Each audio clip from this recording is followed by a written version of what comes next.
Hello everyone, welcome to Eco Classes. तो friends, जैसा कि आप जानते हैं कि डिफरेंट टाइप ऑफ जो सॉल्ट्स होते हैं उनकी अलग अलग प्रॉपर्टी होती है। मतलब वो किस तरह के नेचर है, वो एसिडिक है, बेसिक है या न्यूट्रल है, ये आपको याद करना पड़ता है। लेकिन मैं आज आपको एक ऐसा ट्रिक बताने वाली हूँ जिससे आपको इसे रटने की ज़रूरत नहीं है। जी हाँ फ्रेंड्स, आप इसे सॉल्ट को देख करके और उसे किस तरीके से आप उसे पहचान जाओगे और जल्दी से जल्दी अपने क्वेश्चन को, एमसीक्यू क्वेश्चन को कर लोगे, वो देखते हैं। आज का हमारा जो सेशन है वो एक ट्रिकी सेशन है, जिसमें मैं आपको बताऊंगी कि कितनी आसानी से आप किसी भी सॉल्ट यानी लवण को देख करके उसकी प्रकृति को पहचान सकते हैं कि वो एसिडिक है, बेसिक है या फिर न्यूट्रल सॉल्ट है। तो चलिए देखते हैं। देखिए, जैसा कि आपको यहाँ दिखाई दे रहा है, पहला क्वेश्चन आपके स्क्रीन पे दिख रहा है, sodium carbonate is a salt. Sodium carbonate एक तरह का लवण है।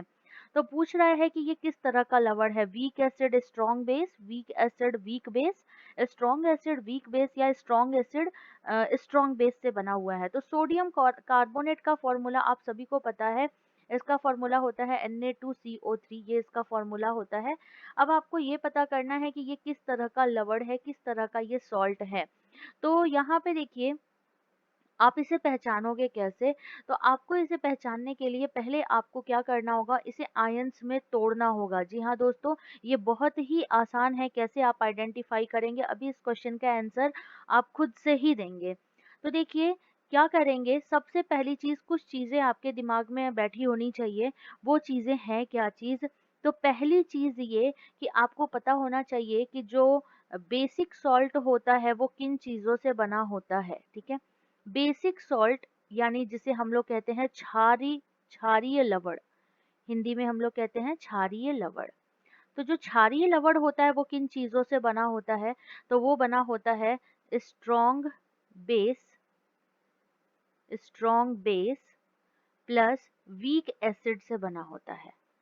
Strong base plus weak acid मतलब आपका जो प्रबल प्रबल क्षार होगा, प्रबल क्षार और दुर्बल अम्ल से मिलकर के बना होगा। प्रबल क्षार प्लस दुर्बल अम्ल से मिलकर के बना होगा। ठीक है, तो ये चीज आपको याद रखना है।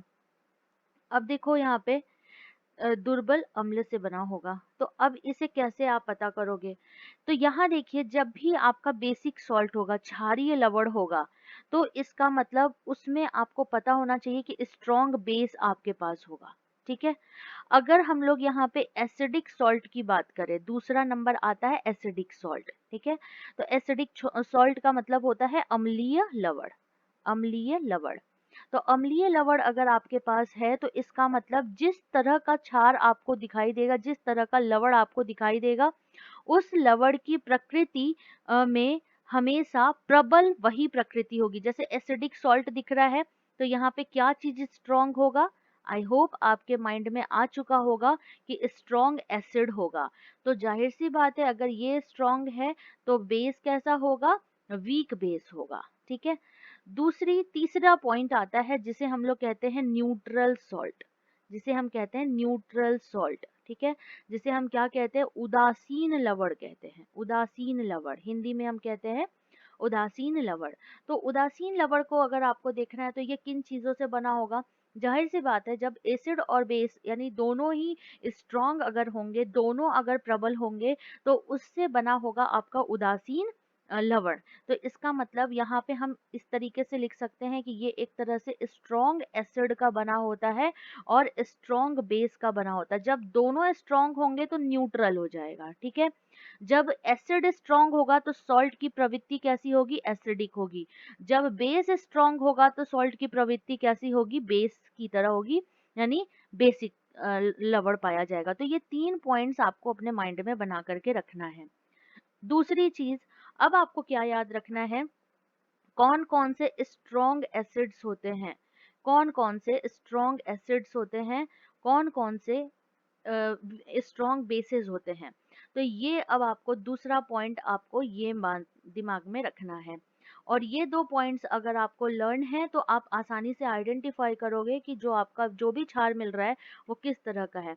तो स्ट्रॉन्ग एसिड में आप तीन चीजें याद रखिए, एक HCl का नाम याद रखिए, एक H2SO4 का नाम याद रखिए, और एक नाम याद रखना है आपको HNO3 नाइट्रिक एसिड का। ठीक है, स्ट्रॉन्ग बेसिस की अगर हम बात करें तो यहाँ पे आप तीन नाम याद रखिए, एक KOH पोटेशियम हाइड्रोक्साइड, दूसरा NaOH सोडियम हाइड्रोक्साइड, और तीसरा आपको नाम याद रखना है CaOH ट्वाइस कैल्शियम हाइड्रोक्साइड। ये तीन अगर आप याद रखते हो ना इधर स्ट्रॉन्ग एसिड और स्ट्रॉन्ग बेसिस के नाम, तो इतने से ही आपका काम हो जाता है। तो अगर आपको चाहिए कि इसकी पूरी लिस्ट आपको मिल जाए तो आप मेरा टेलीग्राम चैनल ज्वाइन कर सकते हैं। टेलीग्राम चैनल जो है वो मेरे नाम से ही है, आपको टेलीग्राम चैनल के जो लिंक है वो अभी डिस्क्रिप्शन बॉक्स में मिल जाएगा। ये मेरे टेलीग्राम चैनल का लिंक है, तो आप इस तरह से सर्च करके आप मुझसे जुड़ सकते हैं। तो चलिए देखते हैं, आइए हम लोग कैसे आइडेंटिफाई करेंगे। ये दो पॉइंट्स अब आपके माइंड में आ चुका होगा, तो आइए देखते हैं। जैसा कि हमारा क्वेश्चन था सोडियम कार्बोनेट का Na2CO3, ठीक है, अब पूछ रहा है कि ये किस तरह का लवण है, आपको बताना है कि ये सॉल्ट किस तरह का है। ठीक है, तो क्या करेंगे, हम इसे अपने आयंस में तोड़ देंगे, तो Na पे सिंगल पॉजिटिव चार्ज हो जाएगा और CO3 पर डबल निगेटिव चार्ज। देखिए यहाँ पे दो लिखा है ना, तो ये दो इसका है, और यहाँ पे कुछ भी नहीं लिखा है, तो Na पे सिंगल पॉजिटिव चार्ज है। अब आप क्या करोगे, इसे वाटर से कंपेयर कर दोगे। वाटर को जब आप तोड़ोगे तो ये किस में टूट जाएगा, H पॉजिटिव और OH निगेटिव में टूट जाएगा। अब इसे क्रॉस मल्टीप्लाई आप कर दो इस तरीके से, तो Na इसका पॉजिटिव इसके निगेटिव के साथ और H पॉजिटिव CO3 के साथ, तो आप देख सकते हो क्या बन जाएगा, कंपाउंड NaOH बन जाएगा, और प्लस दूसरा क्या बन जाएगा, H2CO3 बन जाएगा। ठीक है, अब आप बताइए, आपके माइंड में बिल्कुल, जी हाँ बिल्कुल, आपके माइंड में ये आंसर आ चुका होगा कि ये क्या है, स्ट्रॉन्ग बेस है। ये क्या है, स्ट्रॉन्ग बेस है। कैसे पता करेंगे, ये मैंने यहाँ पे आपको दिया हुआ है ना, ये देखिए NaOH, लेकिन कहीं पे भी मैंने H2CO3 नहीं लिखा है ना। H2CO3 यहाँ पे आया जो, ये H2CO3 यहाँ पे मैंने एसिड में नहीं दिया। इसका मतलब है कि ये जो H2CO3 है ये किस तरह का एसिड है, वीक एसिड है, यानी दुर्बल जो है अम्ल है। ठीक है, तो आपको पता है जब प्रबल क्षार और दुर्बल अम्ल आपस में मिलते हैं तो किस तरह का सॉल्ट बनाते हैं, जो प्रबल होगा प्रवृत्ति वैसी ही होगी, है ना।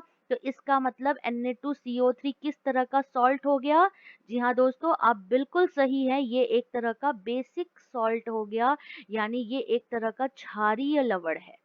ठीक है, तो देखिए कितना आसान है इसे आइडेंटिफाई करना, आप आसानी से बता सकते हो कि सॉल्ट किस तरीके से आप पता करोगे।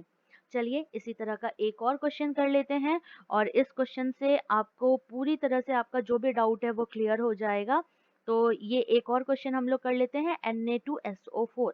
ठीक है, Na2SO4, अब जैसे Na2SO4 है तो हम इसे तोड़ लेंगे, तो किस में टूटेगा, Na पॉजिटिव और SO4 डबल निगेटिव चार्ज पे ये टूट जाएगा।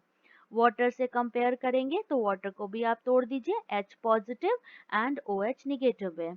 इसको इस तरीके से क्रॉस मल्टीप्लाई कीजिए तो क्या बनेगा, NaOH बन जाएगा, और क्या बनेगा, H2SO4 बन जाएगा। अब आप सभी को पता है, जी हाँ दोस्तों, बिल्कुल आपके माइंड में जो बात आ रही है वो बिल्कुल सही है, ये एक तरह का स्ट्रॉन्ग बेस है और ये एक तरह का स्ट्रॉन्ग एसिड है। ठीक है, ये स्ट्रॉन्ग एसिड है, यानी प्रबल अम्ल और प्रबल क्षार है। देखिए यहाँ पे H2SO4 मैंने दिया है स्ट्रॉन्ग एसिड में, और NaOH मैंने दिया है स्ट्रॉन्ग बेस में। तो इस तरीके से आप जान सकते हो जब दोनों स्ट्रॉन्ग होते हैं तो इन दोनों के मिलने से जो लवण बनेगा वो कैसा होगा, जी हाँ वो बिल्कुल उदासीन होगा। उदासीन का मतलब क्या है, ये बिल्कुल न्यूट्रल सॉल्ट होगा। कैसा सॉल्ट होगा, न्यूट्रल सॉल्ट होगा। ठीक है, जैसा कि पॉइंट्स यहाँ पे ऑलरेडी दिया है कि जब स्ट्रॉन्ग एसिड और स्ट्रॉन्ग बेस मिलेंगे तो आपका न्यूट्रल सॉल्ट होगा। तो फ्रेंड्स इस तरीके से मैंने आपको दो एग्जाम्पल दे करके बताए हैं। अब आपके लिए एक मैं आपको दे रही हूँ कि आप किस तरीके से आइडेंटिफाई करोगे कि एसिड एसिडिक सॉल्ट है, बेसिक सॉल्ट है या न्यूट्रल सॉल्ट है। ये आपको समझ में आ गया या नहीं आया, इसे पहचानने के लिए आप आपके लिए कुछ होमवर्क है यहाँ पे, और इसका आंसर आप कमेंट सेक्शन में लिख करके मुझे भेजना।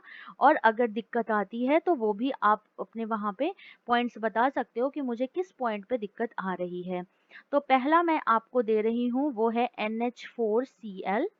इसको आपको आइडेंटिफाई करना है कि ये किस तरह का सॉल्ट है। ठीक है, NH4Cl ये किस तरह का सॉल्ट है।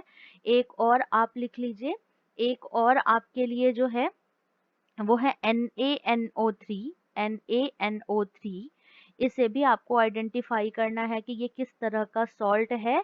और एक और याद कर लीजिए AlCl3, ये किस तरह का सॉल्ट है। ये 3 चीजें आपको कमेंट सेक्शन में मुझे भेजना है इसका आंसर। तो फ्रेंड्स, इस तरह से आज का हमारा ट्रिक वाला सेशन कंप्लीट होता है। मेरे सेशन को लाइक शेयर सब्सक्राइब करना मत भूलिएगा और बेल आइकन जरूर दबाइएगा। Thank you so much, bye bye, take care.